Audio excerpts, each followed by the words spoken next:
Kasih karunia dan damai sejahtera dari Allah Bapa dan dari anaknya Tuhan Yesus Kristus menyertai saudara-saudara. Amin. Shalom, selamat bertemu kembali Bapak Ibu dalam renungan harian Gereja HKBP Resort Surabaya di hari Rabu 29 Juli 2026. Firman Tuhan yang menjadi ayat harian kita tertulis dalam Injil Yohanes pasal 15 ayat 13. Tidak ada kasih yang lebih besar daripada kasih seorang yang memberikan nyawanya untuk sahabat-sahabatnya. Dan adapun yang menjadi tema kita adalah kasih yang berkorban dan mengubah status. Bapak Ibu saudara-saudara, kata kasih adalah salah satu kata yang paling sering diucapkan, ditulis, dinyanyikan di dunia ini.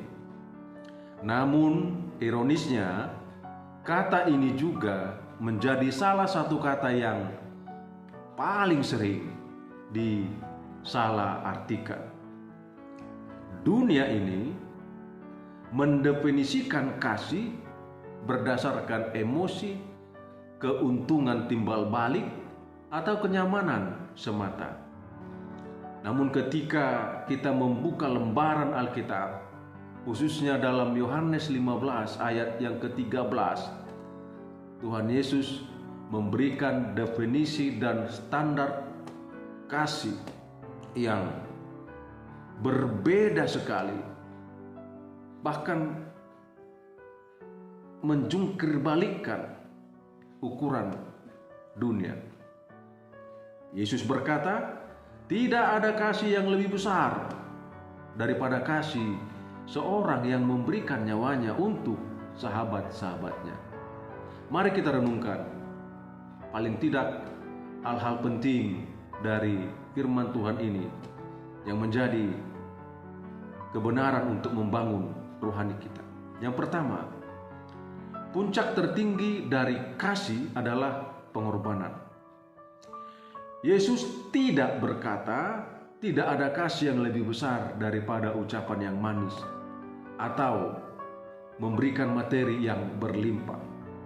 Walaupun kata-kata dan perbuatan baik itu penting, puncak dari kasih yang sejati adalah pengorbanan mutlak, yaitu memberikan nyawanya. Kasih bukan sekedar perasaan, itu yang kedua. Perasaan bisa berubah seiring waktu dan situasi. Tetapi kasih yang diajarkan Kristus adalah sebuah keputusan sukarela untuk membayar harga demi kebaikan orang lain.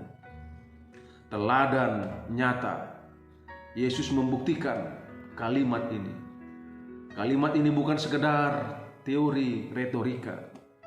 Beberapa jam setelah dia mengucapkan perkataan ini, dia benar-benar berjalan menuju Bukit Golgota, membiarkan tubuhnya dipaku dan menyerahkan nyawanya untuk disalib. Yang ketiga, siapa sasaran kasih tersebut? Untuk sahabat-sahabatnya, demikian dikatakan tadi. Bagian yang paling mengherankan dari ayat ini bukanlah pengorbanannya saja, melainkan siapa yang menerima pengorbanan itu. Dalam standar manusia, seseorang mungkin rela mati demi anak, pasangan hidup, atau sahabat karib yang sangat berjasa. Tetapi Alkitab mencatat dalam Roma 5 ayat 8, akan tetapi Allah menunjukkan kasih-Nya kepada kita oleh karena Kristus telah mati untuk kita ketika kita masih berdosa. Yesus menyebut para murid dan kita sebagai sahabat bukan karena kita sudah kudus atau layak, melainkan karena inisiatif kasih karunia-Nya sendiri. Dia mengangkat kita dari posisi yang tadinya seteru Allah menjadi sahabat karib, bahkan sahabat yang betul-betul menjadi penyemangat melalui harga darahnya yang kudus itu. Dan Bapak Ibu Saudara-saudara, menjadi kesimpulan dari renungan ini adalah ketika kita menyadari kita telah ditebus oleh kasih yang besar. Kristus telah memberikan nyawanya bagi kita ketika kita tidak layak menerimanya. Dia melalui kasih-Nya telah merubah status kita dari yang tidak layak menjadi layak dan dilayakkan, menerima kasih, menerima pengorbanan Yesus. Kiranya pengorbanannya di kayu salib tidak menjadi sia-sia dalam hidup kita. Mari biarkan kasih Kristus mengalir melalui diri kita, sehingga kehadiran kita di tengah-tengah hidup kita, di tengah-tengah keluarga, di tengah-tengah gereja, masyarakat, benar-benar menjadi cerminan kasih sejati yang menghidupi dan memberkati. Amin.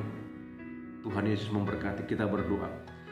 Terima kasih Tuhan buat waktu dan kesempatan serta firman-Mu yang sudah kami renungkan. Tidak ada kasih yang lebih besar daripada kasih yang sudah diberikan oleh Yesus bagi kami, bagi orang berdosa. Bahkan Yesus tidak menganggap kami seteru, tidak menganggap musuh, tetapi Yesus menganggap kami sahabat-sahabatnya.